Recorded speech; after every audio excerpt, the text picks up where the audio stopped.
Good morning, students. It is Monday the 18th. A couple things for you. So first of all, this will be the last week that I'm doing these videos, simply because next week is finals week.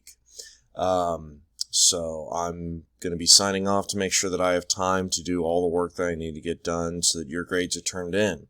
Now, speaking of grades, we just received this email over the weekend that is relevant to you guys. So, seniors. I will be posting a final piece of extra credit today.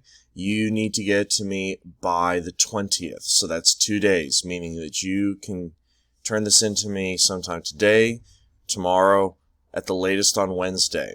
Okay? On May 21st, so that's Thursday, I have to turn in your senior grades. So any of you that want to raise yourselves to make sure you get those B's or A's, as per the grading policy, phone and text and email that I sent out last week, as well as what I post on Google Classroom. So your guidelines are there, so I don't have to repeat myself on those. If you want to raise yourself up, get those B's and A's, make sure you get me anything you want me to consider.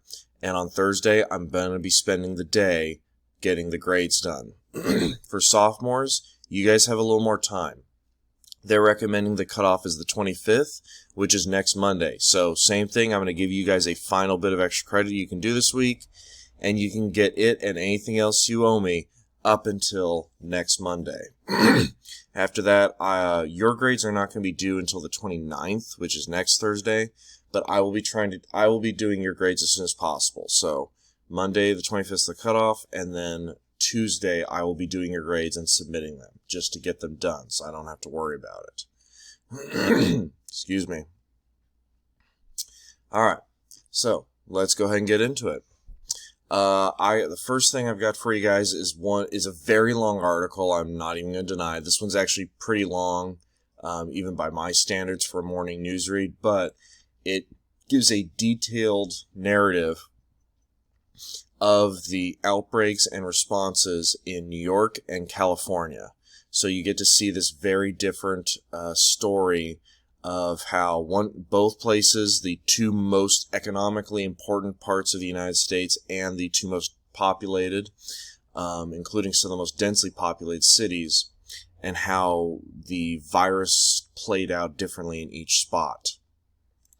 After that, I have a much shorter article, but it's still an interesting one. So Alex Azar is the Health and Human Services Secretary, meaning he's the guy in charge of the American healthcare system and responses. Lays part of the blame for the death toll in the state of Americans' health. Now, here's the thing.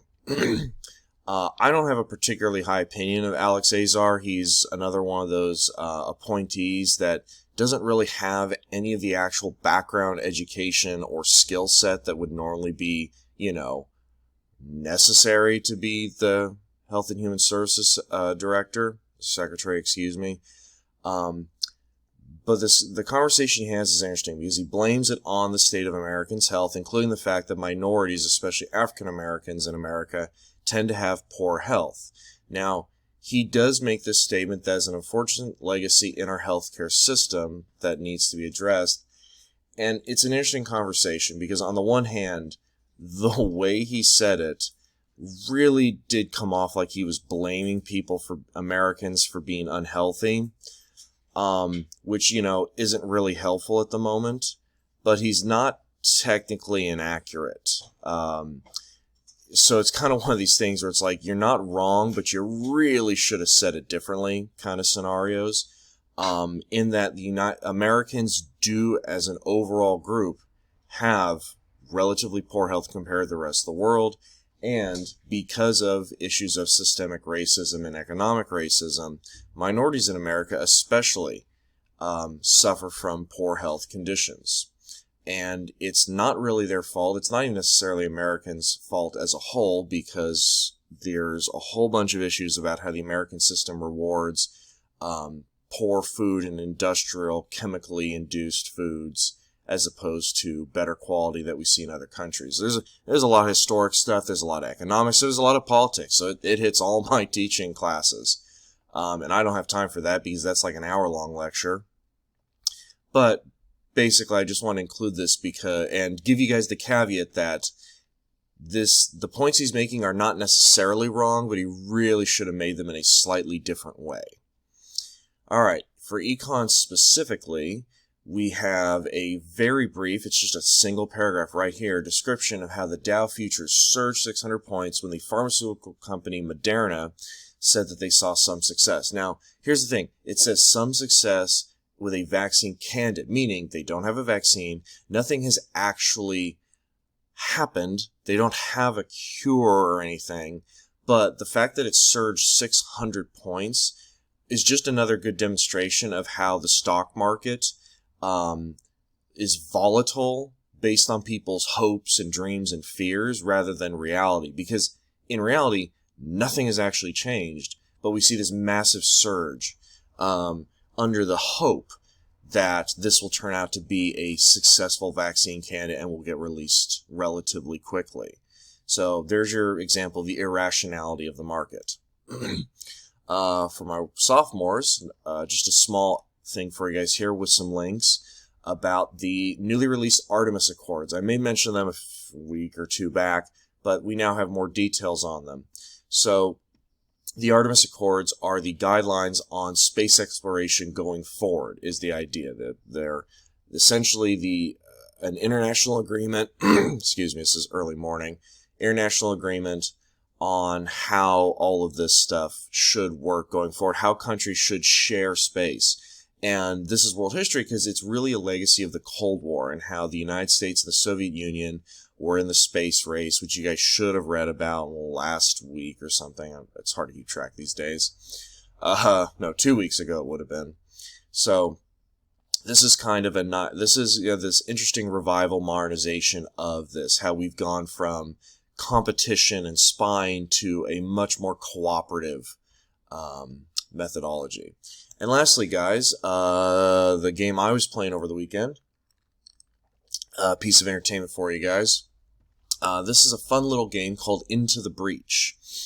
Now, it's by the makers of FTL, which is another fantastic game that I love. FTL, I paid $2 for, got it on sale, and I think I logged in about 70 hours into the game by the time I was done. So as you can see, they're not artistically impressive games. Like, they're very old school. They're very much into my childhood of like the 16-bit era. Well, I'm a little older than that, but let's say my later childhood of the 16-bit era. So they're not graphically impressive games, but they're technically impressive. And they're famously very hard. Like, these are old school, what people my age would call Nintendo hard. And it's a fun little game. It's very strategic. Matches are played in very small amounts.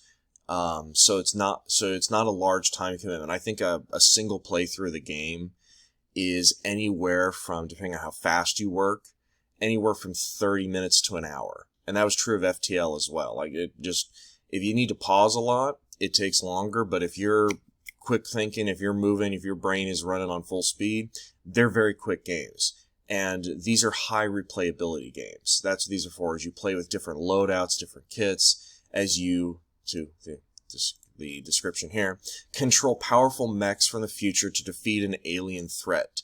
Each attempt to save the world presents a new randomly generated challenge, so the maps are randomly generated, they don't repeat themselves. It's what's called procedurally generated, and there's a lot of time travel mechanics. So when you fail, you can either fail utterly, or you might be able to send a pilot back in time, so you retain some skills, which means you have to decide which pilot are you going to keep. So there's strategy for the game itself and for the next campaign as well. So it's one of those games with deceptively complex mechanics, and at the harder levels, you find yourself constantly stressed in order to win the game. So there's a pretty easy mode, but when you move into normal, it ratchets up the difficulty pretty much. So there you go, guys. That's it for today. Be on the lookout for posts in Google Classroom, probably late today for your final extra credit opportunity. Just depends on when I'm able to get to it. As well as I will update the grading policy with the new dates as per the school district. All right, guys. Have a nice day.